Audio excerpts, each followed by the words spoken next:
Hello students, welcome in the online classes of MDN School Clyde. As you know, we are on second lesson of Home Science of 11th class. आज हम 11th class का home science का second lesson पढ़ेंगे। Lesson का नाम है शिशुअवस्था से बाल्यावस्था तक विकास। आइए हम विस्तार से करें। शारीरिक विकास से आपका क्या अभिप्राय है? शारीरिक विकास को प्रभावित करने वाले कारकों का वर्णन कीजिए। शारीरिक विकास का अर्थ एवं स्वरूप। गर्भधारण से ही शारीरिक विकास प्रारंभ हो जाता है। भिन्न भिन्न अवस्थाओं में शारीरिक विकास भिन्न भिन्न गति से होता रहता है।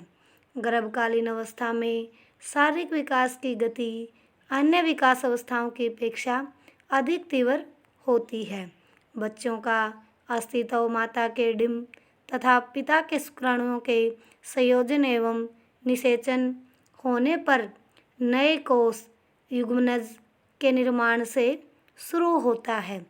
युग्मनज की वृद्धि तीव्र होती है और कुछ सप्ताह में ही यह मानव की आकृति का भ्रूण बन जाता है। इस अवस्था में शरीर के अंगों का विकास शुरू हो जाता है। धीरे धीरे शरीर के सभी ज्ञानेंद्रियों, नाड़ी संस्थान एवं हृदय की धड़कन का विकास हो जाता है। 7वें माह के अंत तक गर्भस्थ शिशु का शारीरिक, मानसिक और आंतरिक अंगों का विकास हो जाता है। 8वें और 9वें माह में सामान्यतः शिशु का जन्म हो जाता है। मानव प्राणी का केंद्रीय नाड़ी संस्थान जन्म के समय पूर्ण विकसित नहीं होता है, परंतु उसमें सीखने की अति क्षमता होती है। जीवन के प्रथम 4 सप्ताह में बच्चा श्वास, लय, सोना, खाना पीना, माता पिता के साथ अनुकूलन आदि क्रियाएं करने के योग्य हो जाता है।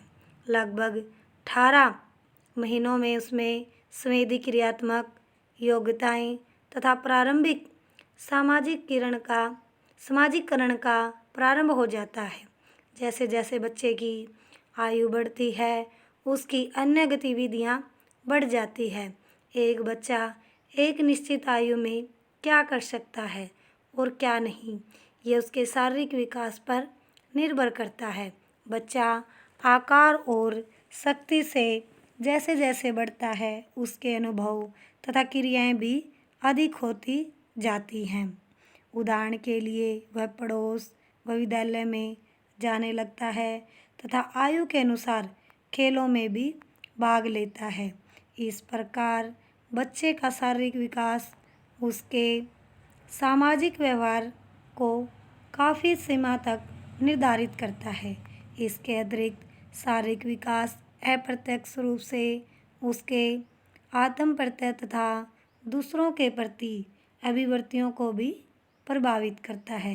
जैसे यदि एक बच्चा किसी भी प्रकार से दूसरे बच्चों से शारीरिक रचना में भिन्न है, अर्थात अत्यधिक मोटा, पतला, लंबा या विकलांग, तो यह भिन्नता दूसरे बच्चों को ही उसके समूह की गतिविधियों में भाग लेने के लिए निरुत्साहित कर सकती है। किसके अनुसार? अपने शारीरिक की भिन्नता के अनुसार, यानी अपने शरीर की भिन्नता के अनुसार। इस प्रकार के अनुभव बच्चों में हीन भावना या दूसरों के प्रति द्वेष भावना उत्पन्न करते हैं।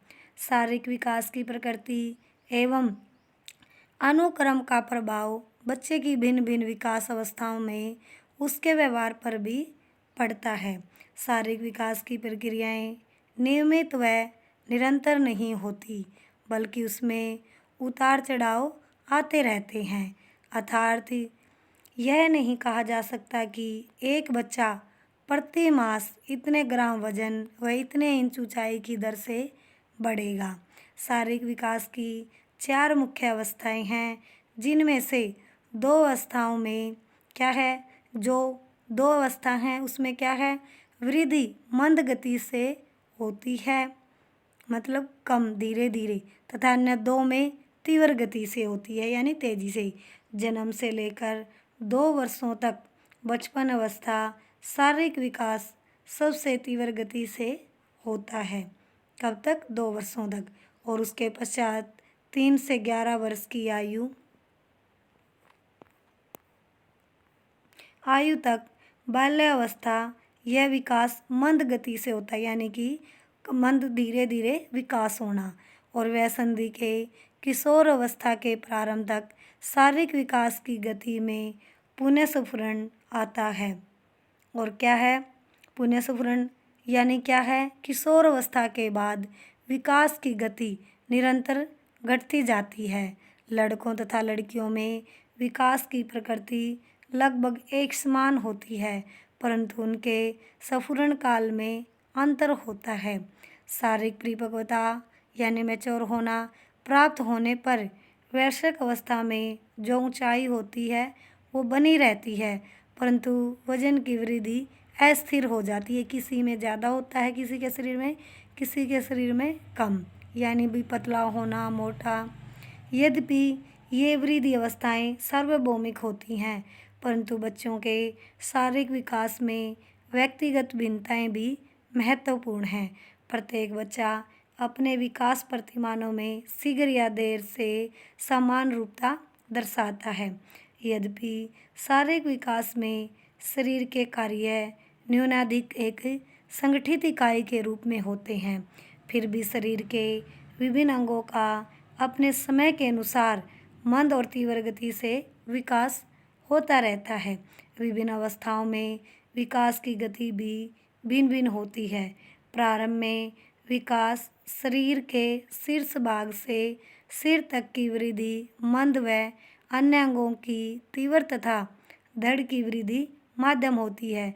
कहने का अर्थ है जो शरीर के अंग है उसमें क्या है, जैसे सिर तक की जो बुद्धि है जो सिर तक की वृद्धि है वो मंद होती है, मतलब कम धीरे धीरे, और जो अन्य अंगों की तीव्र तथा धड़ की वृद्धि तेजी से वृद्धि होती है।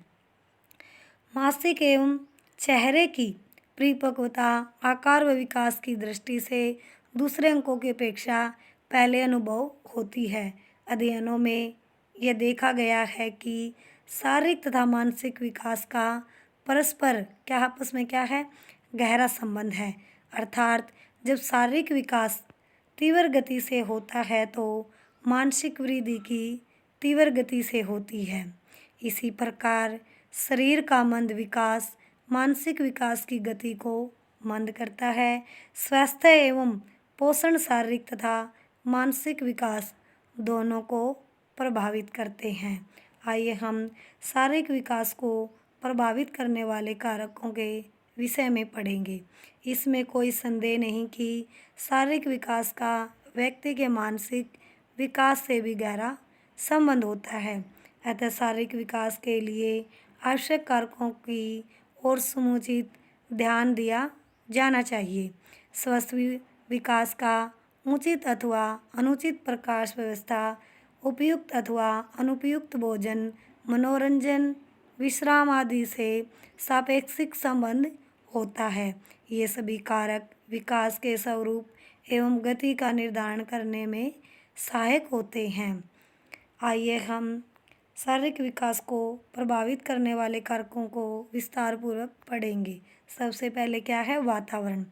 वातावरण बालक के शारीरिक विकास को प्रभावित करने वाला एक महत्वपूर्ण कारक है। स्वच्छ एवं उत्तम वातावरण में रहने वाले बालकों का शारीरिक विकास अत्यंत तीव्र गति से विकास होता है, यानी क्या है, शरीर के अंदर तेजी से विकास होता है अगर हमारा वातावरण स्वच्छ व साफ होगा।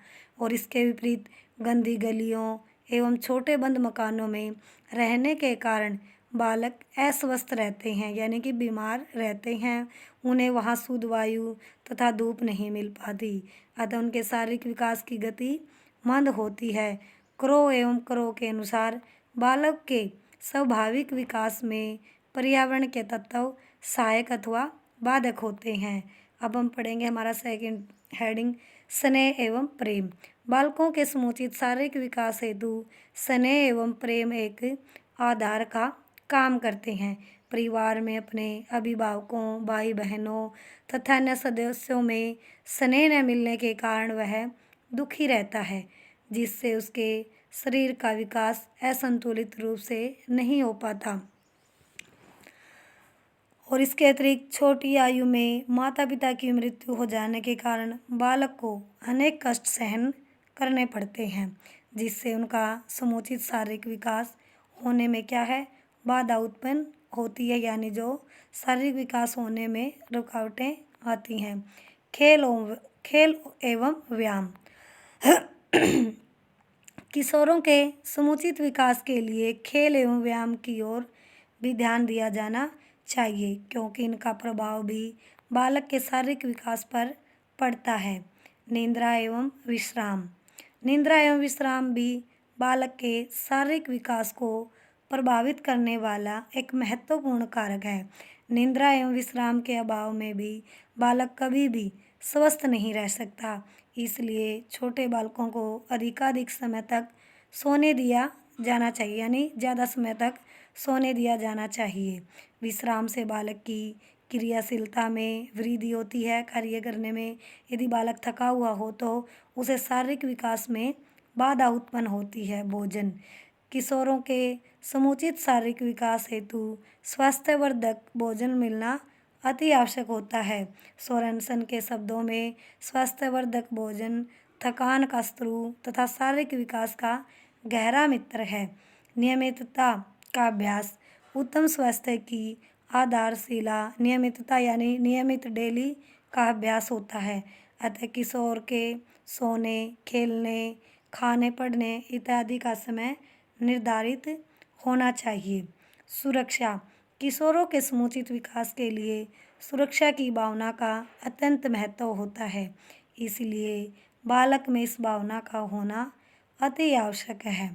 सुरक्षा की भावना के अभाव में वह भयभीत रहता है तथा उसमें आत्मविश्वास की कमी दिखाई देती है। सुरक्षा की भावना तथा आत्मविश्वास के अभाव में बालक का विकास रुक जाता है। वंशानुक्रम। बालक के शारीरिक विकास पर वंशानुक्रम का भी प्रभाव पड़ता है। बालक के माता पिता यदि अस्वस्थ हैं तो बालक भी अस्वस्थ ही होंगे। यदि माता पिता स्वस्थ होंगे तो बालक भी स्वस्थ होंगे। अन्य कारक। उपरोक्त कारकों के अतिरिक्त बालक के शारीरिक विकास को प्रभावित करने वाले कुछ अन्य कारक हैं।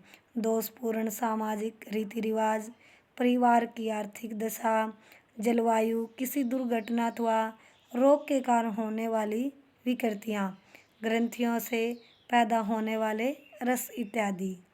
आज हम यहीं तक पढ़ेंगे और जो मैंने ये टॉपिक पढ़ाया है इस टॉपिक को अच्छे से रीड करोगे। Thank you students. Have a nice day. घर पर रहें, सुरक्षित रहें।